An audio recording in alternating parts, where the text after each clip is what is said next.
Galera, mais um corte do Momento Varejo Podcast. Curta esse vídeo e se inscreva no canal. Tamo juntas.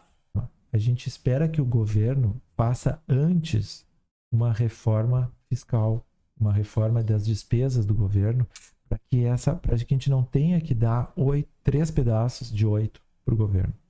Que a pizza, se eles aumentarem a pizza, vai sobrar mais para todo mundo e a nossa fatia de 25% sobre o IVA não seja necessária. A gente realmente acredita que é importante essa reforma antes. Mas agora não vai sair, né, Diogo? Já está em andamento essa reforma. Nós temos uma perspectiva e muitas convergências hoje sobre essa pauta de reforma, né? E existem basicamente duas principais propostas, né? Temos a PEC 45, né? E a PEC 110, né? A PEC 45, ela propõe isso que foi dito, né? De unificar, né, tributos federais como PIS, COFINS, ICMS e ISS dentro daquilo que se chama de IBS. Né? E a criação de um outro imposto, que a gente chama de imposto seletivo, que substituiria o IPI, né? Que seria uma tributação sobre cigarros, sobre bebidas alcoólicas, né? Voltado mais para um aspecto da extrafiscalidade. Nesse modelo dessa PEC 45, nós temos uma ideia de um IVA único, né? Então, uma tributação única, né? E uma centralização da União em relação à carga tributária. O outro modelo da PEC 110, que também é bastante semelhante, mas com algumas particularidades. Também tem uma ideia desse imposto seletivo, que substituiria o IPI, né? Mas ele traz uma ideia de a gente chama de IVA dual, né? Em que existem subalíquotas definidas pela União, pelos estados e pelo município, e que isso forma uma alíquota geral, uma alíquota total, né? E aí a gente tem a criação desse imposto seletivo, a criação da CBS, que é um tributo que daí reuniria PIS de combustível, IOF, PIS e COFINS, né? E o IBS, que reuniria o ICMS e o ISS. De maneira geral... O IBS é bens e serviços. Isso, bens e serviços. Isso, daí entra muito nessa pauta que Porto Alegre vive hoje, né? De tributação de bens digitais, né? E de encerrar essa discussão que nós temos no Brasil, que é, olha, tributa ICMS ou tributa ISS, né? Streaming é serviço ou é uma mercadoria, né? Então, isso... Tinha muito quando a gente vendia CD, né? CD de programa. Sim, eu me lembro de um caso muito antigo do STF, era o julgamento da Barça, né? A Barça, aí a Barça, quando virou eletrônica, né? Virou um CD, se discutir, mas é uma mercadoria, é um serviço, o que é isso, né? Enfim, então, só que de maneira geral, essa reforma, ela parte de princípios e de noções que são utilizados no mundo inteiro. Essa ideia do IVA não é uma ideia brasileira, né? Vários países... Não é novidade. Não é novidade. Em diversos países esse modelo tributário ele é utilizado e ele parte de recomendações da OCDE sobre tributação. Por exemplo, algo que não acontece no Brasil, tributação no destino, né? Que é um tema que impacta diretamente o varejo, né? A arrecadação vai ser destinada ao lugar onde é consumida a mercadoria e não mais no local onde é produzido o bem. Esse é o impacto direto no varejo. Uma base tributária de incidência ampla, aqui quando a gente fala de não cumulatividade, é um problema que o varejo tem hoje, né? Quando a gente fala de PIS e COFINS hoje, né? Não se tem uma clareza do que se toma crédito no sistema PIS e COFINS não cumulativo. A lei fala... Vale o aluguel? Aluguel vale PIS? É uma discussão que a gente tem até hoje, né? É uma discussão que começou lá em 2013, a gente não acabou ela ainda e nesse ritmo vamos muitos anos ainda, né? Quem toma crédito é indústria, é serviço, então uma base ampla de tributação aqui, né?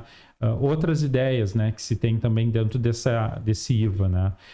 Uma tributação igualitária, né? A gente acabaria com esses puxadinhos, né, de concede benefício para um setor, não concede para outro, né? Favorece um ou favorece outro. Tira a base de cálculo. Tira a base de cálculo, reduz base de cálculo, devolve em dinheiro, né? Subvenção financeira, enfim, esses mecanismos, né? E isso isso gera diversas externalidades Mas, negativas. Diogo, tentando assim, explicar da melhor forma para quem é varejista lá e não tem esse conhecimento técnico. Eu sou um completo ignorante perto de vocês, né? Resumidamente, a gente está simplificando os impostos.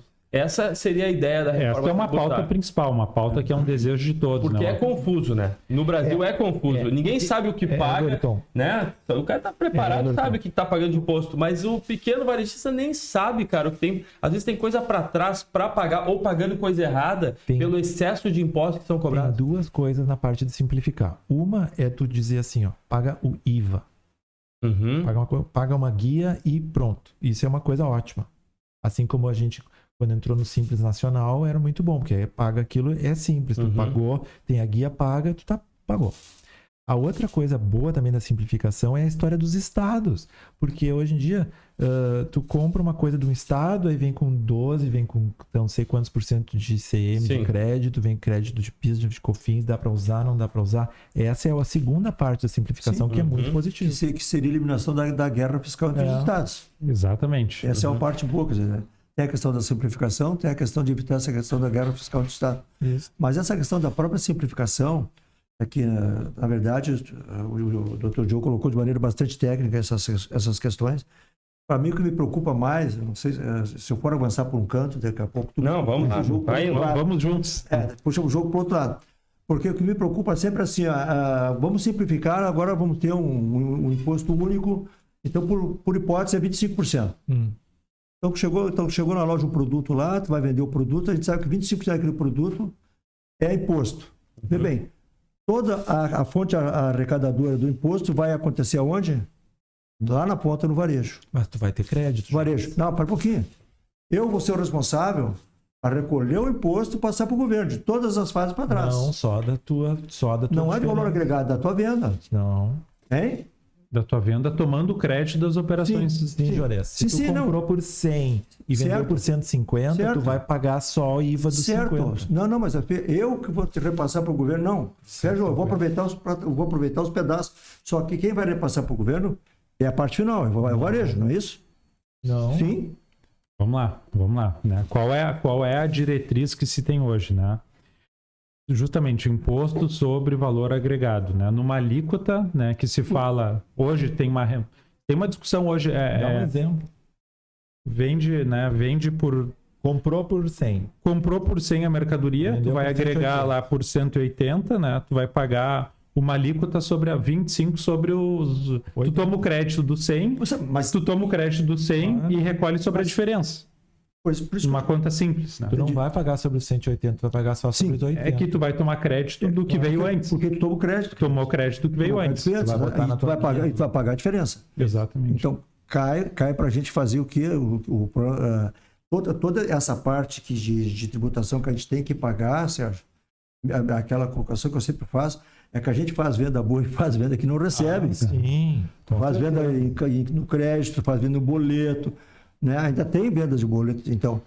Mas aí tu acaba tendo A que pagar. taxa do cartão. Taxa de cartão, a questão que impacta também no aluguel do shopping, que são aluguéis percentuais sobre venda.